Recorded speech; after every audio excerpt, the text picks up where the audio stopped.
di na akong sarili. Lahi na sa daong gatubang mga tao simbahan, problemas pamilya, problemas trabaho, lahi, struggle ta. Kana imong personal ang imo na, kay bulag rin siyang asawa. Personal nimo atubangan na, kay nganuman, hapit na mubalik ang Ginoo. Ayaw sa yangi, nagay simbahan sulod niya.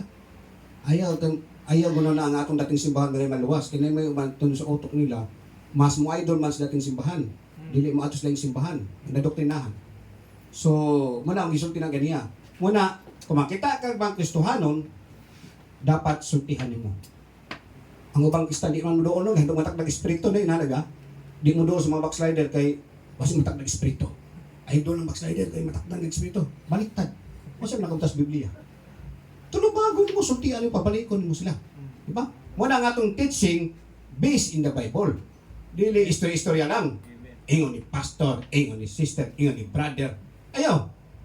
Kaya ba sinamakag ng pastor? Mas gapo yung based in the Bible, makita nimo ang gisulti sa pastor. Muna ang kinalang ang Kristohanon, ayaw sugot nga wala kay personal relasyon diya sa Bible, sa Word of God. No? Kaya ang uban, mo idol mas pastor. Once mo idol kag pastor, mo compare ka sa pastor, dito ko sa pastor, kuyaw kayo kung pastor balak kayo na, lisod kayo na. So, muna kay personal, diya relasyon sa Ginoo o sa Word of God. Sige nyo diya, Santiago. Mga igsoon, kung ano na kaninyo may sala gikan sa kamaturan o may usang nga makabalik kaniya, pahibaluas siya nga bisan kinsang tawanan nga makapabalik sa makasala gikan sa pagkahisalaag niini sa iyang dalan, magaluwas sa kalag niini gikan sa kamatayon o magatabon siya daghang mga sala. So, muna ang kitang Kristohanon, no, magwali sa Word of God, mag-share sa gospel. So, muna nga gikwas Ginoo para ikaw dili ka mahimulag kang Kristo. Uban kang Kristo with Christ. Filipos chapter 1 verse 23. Ako maayong pagkapiit taliwala sa duruha. Unsa ang pagkapiit? Matod mga Apostol Paul, dati ko mag-istorya, unsa yun niya? Ang gusto na kong buhaton, di na ako mabuhat. Apang dili ako gustong buhaton, mo ako mabuhat. So, ano na struggle? So, Kristohanon ta, ano na tayo doon ka lakwan na to. Kung duha yung lakwan, bakang man, dapat isa'y lakwan nimo. Piliun nimo ang dalan nga masigpit. Kung ani kas dalan nga lami kayo, ispalto, hamis kayo, daghay nagsubay. Walay persecution. Barkada mo tanan. Welcome tanan. O dili ka sa masigpit nga dalan, persecute pa ka. Kasuhan pa. Pasangin lang pa ka. So muna, so duha ka dalan mo na ini. Diba ito sa mga kapitan sa sundalo, mingon sa kayo tubig. Amati ganda gani. Hilot ang likod. Massage. Tanang so authority. Kapitan pat yung guding disciple proud kay taga Roma siya. Parisiyo gud siya ni Moses. Sadihan nangalaga sino? Ako yan eh. Gipreso. Gikata. Tapi mapas mo pag yun. Oh, grabe dinal, di ba? Dito siya sa dalan nga mapit. Nakita man yun. Nadungog niya ang tingog sa Ginoo. Ikan ka. O may gustuhan ni Sukat. Milagro siguro. Sabihin tayo, no? Nakita ni mo nga ang Ginoong gilagaran ni mo. Padayon. Padayon. Kaya nakita mo yung Ginoong lihok. Nakita mo yung tinog ng Ginoong gilagaran mo. Padayon. Ayaw compromise. Basa Biblia na kay dapat sa iskadlaw na kay devotion yes Ginoo. Kristohanon kung walay prayer wala din. Kristohanon mo simba lang lisod kay na. Parang looya. Marang napainor sa eskwelahan o kabalo unsay kuhaon nimo nga kurso. pila ka unsa kuhaon nimo pila ka item kuhaon na sa mga kwan eskwelahan disod. So dapat Kristohanon ka swito ka sa unsang gi sugo sa ginastong life. Ang maayong pagkapiit taliwala sa duruha. Ang akong tinguha maunta ang pagbiya dinhi nga pagkauban kang Kristo. Sangit nini mao nay labi pa ka maayo. Makig-uban kang Kristo. Lami ang Apostol Paul makig-uban yun siya no. Lami ang Espiritu. Sila ang napalintuod na Kristo, sila ang matinud-anon nga Kristohanon nga nangamatay sa pagdad-on sa Dios uban ka niya. Pinili gud sila sa Ginoo, nangamatay sila. Sa inyo na ang pagpalagad sa Ginoo, ayaw tan-awa ng mga silingan nimo, ayaw tan-awa si brother, ayaw tan-awa si pastor, tan-awa ang apostolis o si Jesus. Manaiira dapat simbahan. Ayaw tanawa si pastor kay masipyat si pastor. Ayaw tanawa ang pamilyas pastor kay masipyat na. Ayaw tanawa si brother sister kay mamaritis na. Tanawa apostoles o ang si Jesus. Once ang taong gusto mo tanaw ana nga mayong panghuna-huna, imposible naman di sa mamuhat sa bulaton sa Ginoo. Pagpang Ginoo. Amen. Pagpalawa. Amen.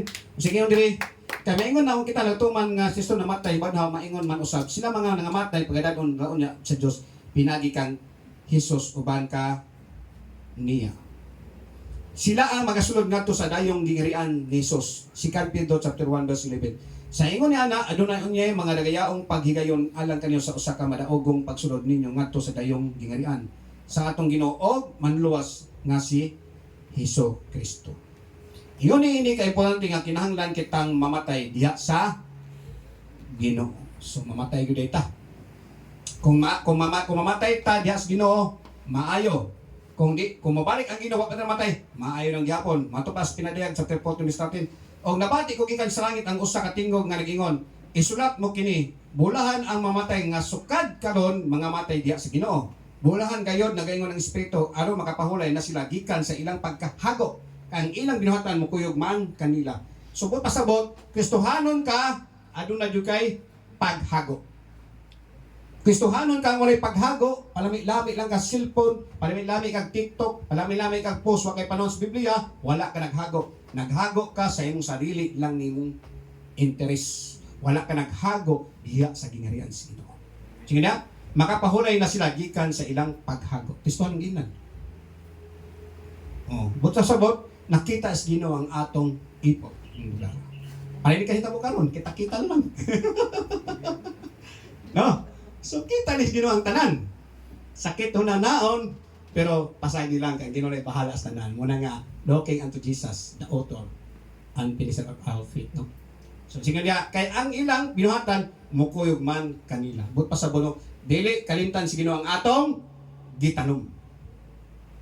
Akong walid dire ang kanta ni Pastor Ryan, kanta ni Stoney, kamo diri mga pamilya nako, di na kalim sino. Isa-isa ta matubang sino. Ngano natulog man kasi pastor nagwali man. Hala. Ngano wa mga nagbasa bila busy man kas Facebook, busy man kas games. Ngayon siya yung isulti nimo. Oh, so di kay katingog. Kita man yun no. Kung na CCTV sa kalibutan, mas labi ang langit. Kita yun ang mga tinagumutang dito. So, pinagi sa grasya, pinagi sa dugo, sa krus sa Kalbaryo, nga agi paula sa Ginoong Hesus, mo tabon sa itong sala.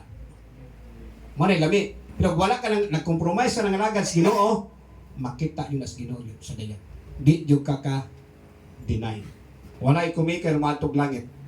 Ikaw lang makakumiker sa sali. Kasi nga na, pinayag sa 12 Augustine, iyon sabi ni kay importante, ang pagkinabi nga matudanon kang Kristo hantod sa kamatayon, pinayag sa 12 Augustine, himuwa ang pagkamaunungon kanako bisan pa sa kamatayon o hatagan ko ikaw sa purong-purong nga kinabuhi. So mga Kristohanon, nagyutay purong-purong. Kung diris kalibutan, wala ka kadawat o mga plaki, wala ka kadawat o mga awag, dito sa langit, mapropesyonal kang madili, makadawat kang purong-purong corona. Hoy, makadawat na Gistoni dito. No? Labuan yung Bulindo. Lain siya, pobre ka dito, no? Lain ako din yung sugot alam ha. Pobre ko sa kalibutan, lagi pobre din ay.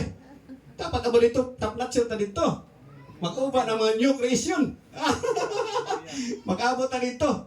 No? Power mga lagads, Ginoo. No? Salamat ko kay Nana Juna, no? Akong gina-please sa una nga mga nagahimog miracle. Nagatanong mga binihin, Lord. Ginana akong gusto ng ana, Lord. So, namita na ako nagsugod sila. Papabot lang ko, yata sinugwala. Okay, padayon ang gyapon ko. So, nasunod. Last na niyo. Tubaga ang pinuntanting pangutana. Oy, tubago na to. Kaya Kristo niyo.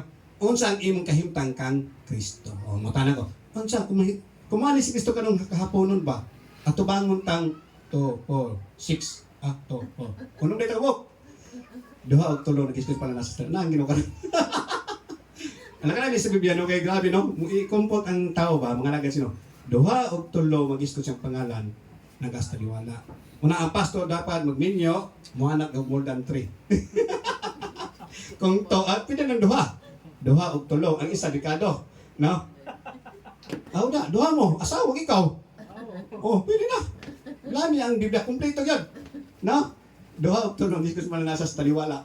Katawa, parang kapon, balik sa kuno. Saan mo tagwala mo? Kami nang inumpay. Ako, mawala sila. Kabaga ang pinapuntanting pangutana, unsang imong kahimtang kang Kristo. Mana, kumusta? Oh, mutan ako.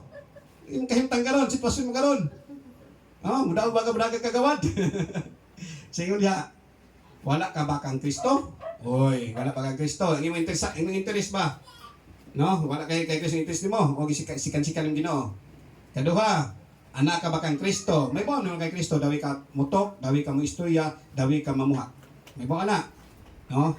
Sa imong kasing-kasing. Nahimulog ka ba kang Kristo? O, kung nahimulog kang Kristo, hala balik. Namatay ka ba nga uban kang Kristo? Uy, kini pangutana.